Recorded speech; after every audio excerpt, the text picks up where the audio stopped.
So, as the Mediterranean theater of portion of the European theater of operations falls into a set of stalemates, uh, what happens on the dynamic Eastern Front takes center stage.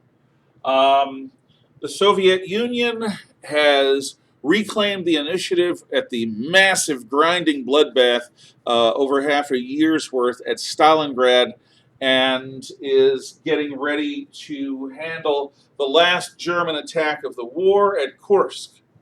But then something happens within Germany's sphere of influence that is worth mentioning.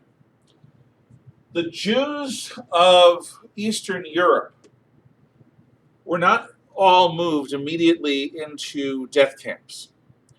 First, many of them were moved into massive ghettos that were populated with 6 to 10 times or more the people that these neighborhoods were designed for. And they were walled off. And the largest of these was the Warsaw Ghetto. The Warsaw Ghetto at one time really held ridiculous numbers of people who, if they couldn't scrounge enough and get food, would starve to death. Just imagine being in a city without any services and with enough food for maybe a tenth of the population. And you have a picture of how bad it was in the ghetto. But in early 1943, people began to notice that the ghetto was emptying. And it was rumored that, and then proof came through the underground networks as to where these people were going. They were going to places like Auschwitz, Birkenau, Treblinka, Chelmno. They were going to a new type of camp, an extermination camp, a death camp. So the Jews of the Warsaw Ghetto organized what they hoped would be a uprising that others would join. Now, there was a Polish National Army that was secret in Warsaw that was waiting for an opportunity to rise up. But when asked, the Poles said, we simply can't do this now. The timing is wrong. We have to wait until the Russians are close enough so that they would be in a position to liberate Warsaw. And then just before they liberate it, we will rise up and free Poland will claim Warsaw, but we'll do it with some hope of success. We cannot fight at this time. It's a hopeless battle. To which the Jews answered, you don't understand. We don't have that time. By the time the Red Army gets here, we will have been all sent to these new death camps. We have to go now. And the National Army wished them well, but there was nothing that they could do. So, in April and May, in the spring of 1943, about this time of year, the Jews of the Warsaw Ghetto organized the largest Jewish anti-Nazi uprising in the entire period. These guys, for weeks, took control of the ghetto, drove the Wehrmacht and the SS out of the Warsaw Ghetto. And they organized a street-to-street fighting with what guns they had and with what guns they could take off the dead bodies of the Germans. The ghetto fighters fought hard, but it was a hopeless battle. Warsaw is about here, and at this point the Red Army was over 1,000 miles to the east. The Germans slowly, methodically closed in, choked off the ghetto, and those ghetto fighters that didn't sneak out and escape were ground under the heels and treads of German boots and tanks. It was, though, one of the only times that Jews stood up and fought the Nazis on a large scale. And there are reasons for this that we will discuss when we do genocide. Finally, in July, the Germans are ready for their big attack. There is a salient, a bulge, at Kursk. And what the Germans are going to try to do is pinch into that bulge. But what they don't, well, what Hitler doesn't want to understand is that at Stalingrad, the Germans' mojo was used up. That this is an attack, even though it has the Germans' newest tank, the Tiger, and the Panther, the newest tanks, that it is doomed to fail. And one sign of this was that as the Germans were moving from the south and from the north into their jump-off positions, there was a pre-bombardment bombardment by the Soviets with artillery and Katyusha rockets. In other words, the Germans, hours before their surprise attack, quote unquote, were smashed by a Soviet artillery barrage that messed with them. And then they launched their attack into the face of a determined and prepared Soviet enemy. As the Germans advanced, the Red Army comes from the east and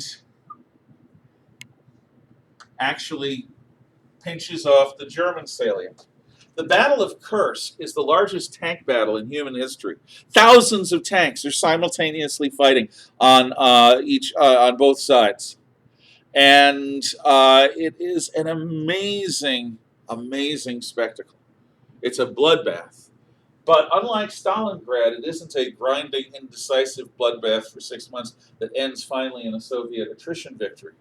The Soviets, for the first time, outfight the Germans in summertime, in daylight, at night, infantry, tank, artillery, air, the whole 9 yards. The Soviets are now dominant on the battlefield. And the Germans begin their long retreat, which really began at Stalingrad. It's going to end up back at Berlin. After Kursk, the Germans are on the defense. Now, the German generals, the German general staff, beg Hitler to withdraw thoughtfully to prepare defensive lines that they might have a chance to hold. But Hitler is at this point determined not to lose any ground. So consistently, over years of time, Hitler refuses to allow his generals to withdraw and consolidate a fortified position, ordering them to stand and die wherever they happen to be. Thank goodness he does this, because it makes it easier for the Russians to come in. After Kursk, Operation Bagration is set up, which is the Russian drive towards Poland and into Poland. And it takes White Russia and the Ukraine and the area in the Baltic states around Leningrad and drives the Germans back towards the border of their greater German Empire. In this phase of Operation Bagration, there is no question that the German army is not what it used to be, and the Soviet Red Army is not what it used to be either.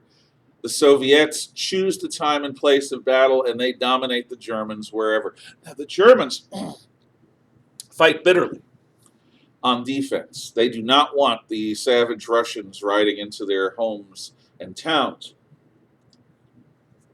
Certainly not after what the Germans pulled in Russia. You see, when the Germans invaded Russia, they were greeted as liberators by thousands of Russians who hated the communists.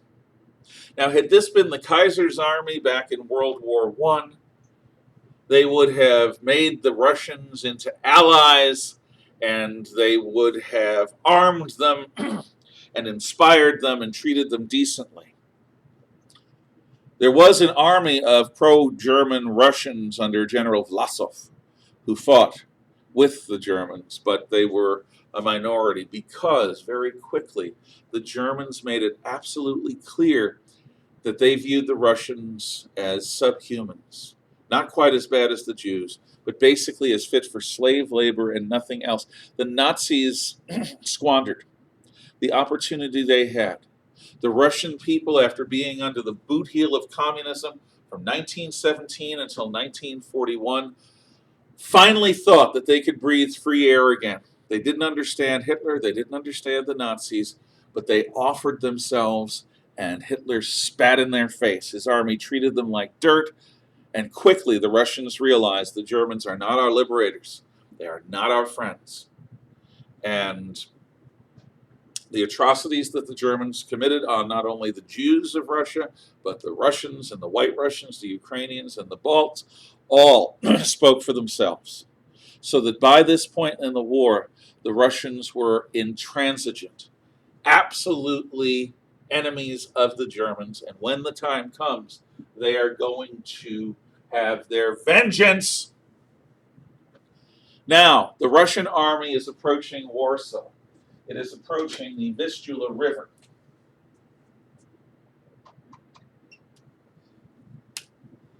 As the Red Army is approaching, as the Poles can hear the guns of the Red Army approaching, the National Army of Poland, the Polish government and soldiers that survived inside of Poland and have been working with the British, the Poles of Free Poland, rose up in the Warsaw Uprising, not to be confused with the Ghetto Uprising of a year before.